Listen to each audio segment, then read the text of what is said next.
mo'ataa ta'e be a winner.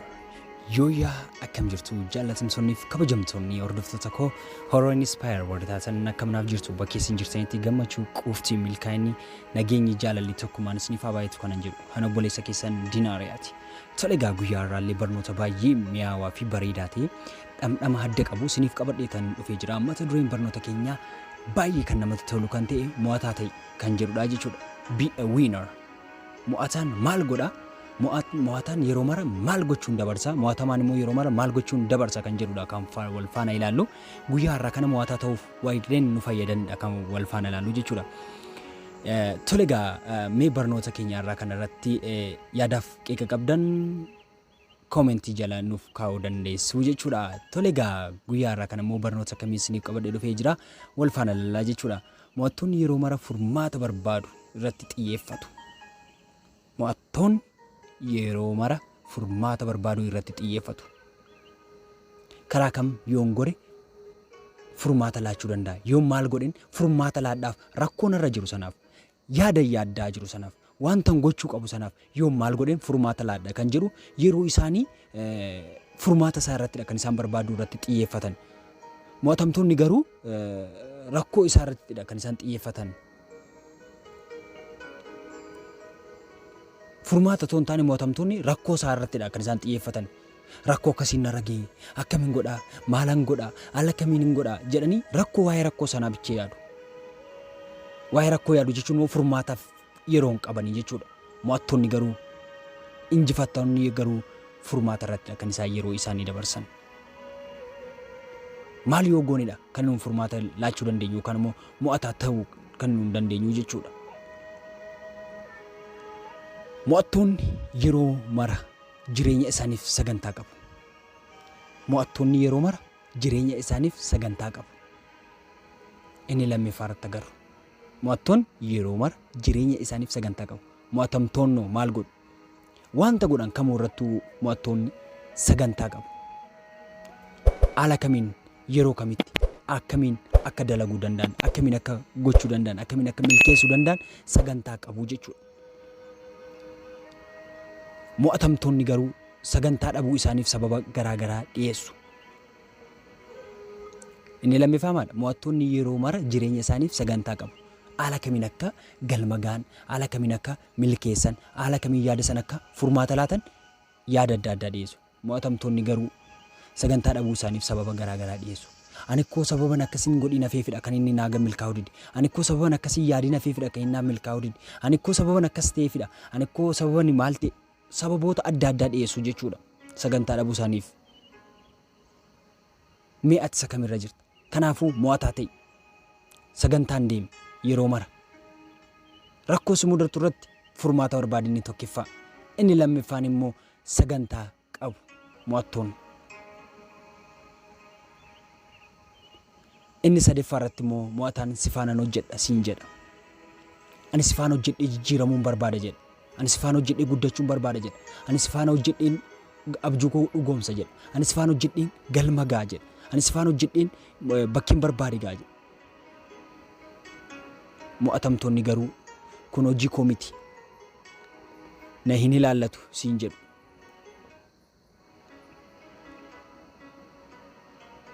Mo'attoonni maal jedhu yeroo mara? Ani si faana hojjedhee guddadha. Si faana hojjedhee milkaa'a jedhu. Mo'atamtoonni garuu kun hojii koo miti.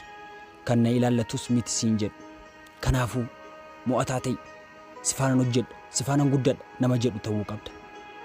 Inni afuraffaa irratti argamu immoo mo'ataan rakkoo kamiifiyyuu furmaata barbaada. Mo'ataan rakkoo kamiifiyyuu furmaata barbaada. Inni afuraffaa rakkoo kam isa mudatullee wanta barbaade keessa taa'ullee wanta barbaadetti dhufullee furmaata barbaada.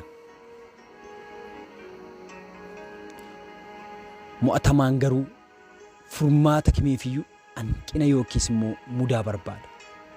As kanatti koo kan hin milkeessuu dadhabe sababa maal ta'eefidha? Sababa achitti akkas ta'eefidha jedhee furmaatuma jiru sanaafillee sababa kaasee hanqina isaa irratti barbaada. Mo'ataan garuu furmaata barbaaduutiin injifata yeroo mara. Kanaafuu nama furmaata barbaadu ta'e. Inni shanaffaa irratti argamu mo'ataan ulfaachuu danda'a garuu hojjechuu hin danda'ama jedha. ulfaachuu ni danda'a garuu hojjechuu ni danda'ama jedha mo'ataan yeroo mara. Ulfaachuu danda'a garuu hojjechuu ni danda'ama jedha. Waan barbaade amma barbaade yoo sitti ulfaate amma barbaade gaara yoo sitti ta'e amma barbaade tarkaanfii yoo si dhowwate nan danda'a. I will jecha jedhu ofitti dubbataa hojjetta taanaan hin dandeessa. Mo'atamaan immoo gochuu ni danda'ama garuu in ulfaata siin jedha. Gochuu nan danda'a garuu in ulfaata haala kamiin hin hojjedha. In ulfaataannoo naaf hin ta'u naaf hin malu ulfaataadha wanti kun siin jedhee ceephuu fi yaaddoo keessa si galcha. Kanaafuu mo'ataa ta'e. Mo'ataan wayita dogoggoru nan dogoggoree jedha. Mo'atamoon immoo dogoggora koo miti jedhee sitti galagalchataa jechuudha. Inni shanaffaa irratti argamu. Mo'ataan wayita dogoggoru nan dogoggore jedha. Dogoggora kooti jedha. Dogoggora isaa hubataa jechuudha. Yeroo mara mo'ataan wanta dogoggore sana ni amana yookaan immoo irraa barata yookaan immoo irraa deeba. Mo'atamaan garuu dogoggora koo miti jedhee si falma. Lakki ani hin balleessine lakki namiti lakki dogoggora koo miti jedhee nuun deebee nu mormaa jechuudha. Kanaafuu mo'ataa ta'e. Inni torbaffaa irratti argamu immoo mo'ataan wanta hojjechuu qabu ni murteeffata. Wanta hojjechuu qabu, wanta dalaguu barbaadu, wanta irratti milkaa'uu danda'u ofii isaatii murteeffata. Namaan miti kan honnoofamu. Kaapiteeniin mataa isaa isadha jechuudha mo'ataan. Namni raasuu hin danda'u. Kanaafuu mo'ataan ofii isaatiin murteeffata. Mo'atamaan garuu yeroo biraa akka hojjetu waadaa siif seena. Mo'atamaadha. Amaloota mo'atamtootaadha. Guyyaa biraan hojjedha. Yeroo biraan hojjedha. Har'a naaf mijatu. Yeroo biraa naaf haa ta'u. Yeroo biraatti naaf haa darbu jedhee waadaa sobaa siif seenaa jechuudha. Wanta amma gochuu danda'u guyyaa biraatti dabarsee laataa jechuudha. Inni torbaffaa irratti argamu. Mo'ataan mul'ata qaba. Inni saddeettaffaa irratti argamu. Mo'ataan yeroo mara mul'ata qaba. Mul'ata isaaf ni wareegama. Mul'ata isaaf ni jiraata. Mul'ata qabu sana galma ka'uuf karaa barbaade deema. Mo'atamaan garuu hawwii qofa qaba. Ciiseen guddachuun barbaada. Ani milkaa'uun barbaada. Ani sooromuun barbaada. Ani akkas gochuun barbaada. Ani akkasiin hin deemuu barbaada jedha. Hawwii qofaa qabaa jechuudha mo'atamaan. Inni kurnaffaa irratti argamu immoo mo'attoonni hojjechuun qaba jedhu. Ani hojjechuun qabaa jedhu mo'attoonni. Ani nan hojjedha. Ani nan raawwadha. Ani nan dalaga jedha. Yeroo mara wanta isaanitti dhufu carraa argatan kamuu. Mo'atamtoonni immoo hojjetamuu qaba siin jedhu. Hojjetamuu qaba. Hojjetamuu jedhu malee nan hojjedha an jedhu keessa isaaniitiin ba'u. Maaliif akka mo'aman sababa beekaniif. Mo'achuu wanta sodaataniif.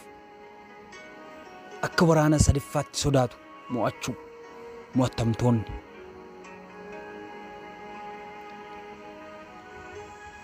Kanaafuu inni 11ffaa irratti argamu mo'attoonni waan argatan yaadu. Wanta argatan irrattidha kan isaan yeroo isaanii dabarsan yookaan kan isaan yaadan. Wanta argatan viijin godhanii mul'ata ilaalu. Isaan jiraatu. Mo'atamtoonni immoo waan dhaban yaadu. Wayyoo kanan dhabe, wayyoo sanan dhabe jechuun yeroo isaanii dabarsuu jechuudha.